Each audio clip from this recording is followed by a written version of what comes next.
नमस्कार मंडळी.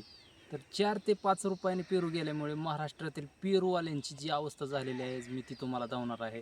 तर बघू शकता, बघा कशी पेरूची बाग वाळून गेलेली आहे. इकडे पाहू शकता तुम्ही की पेरूची बाग कशी वाळून गेलेली आहे. याला पाणीसुद्धा सोडाना ती. जवळपास लागवडीनंतर याला खर्च आलेला होता 2 ते 2.5 लाख रुपये पीक धरणीपर्यंत खर्च आलेला होता. मटेरियल वगैरे ड्रीप आहे त्याची, मशागत आहे, याला सगळ्याला 2-2.5 लाख रुपये खर्च आलेला होता.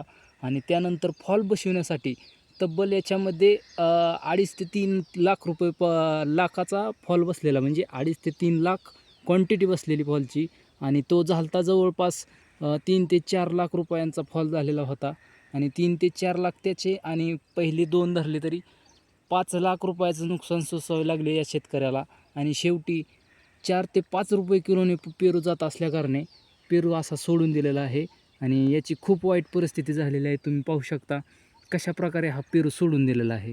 तर नवीन शेतकऱ्यांना एकच सांगायचे आहे की तर यांनी जिद्द सोडली तर तुम्ही जिद्द सोडू नका.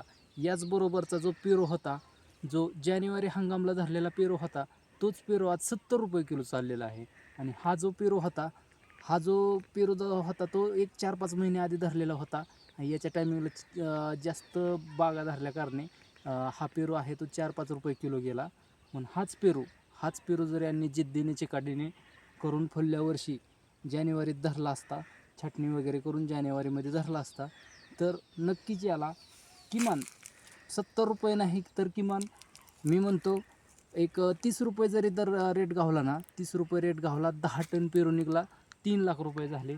3 लाख रुपये झाले असेच तर हा पेरू आहे जवळपास 2 ते 2.5 एकर.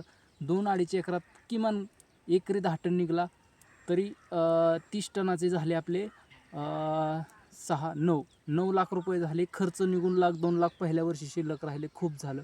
पण यांनी जिद्द सोडली. तुमच्यात जर जिद्द असेल तर तुम्ही काही करू शकता. तर अशा प्रकारे कोणतीही शेती असू द्या, खूप चांगल्या प्रकारे नियोजन करा आणि खूप चांगल्या प्रकारे पिकं आणा. जिद्द सोडू नका. जिद्द खूप महत्त्वाची आहे. धन्यवाद.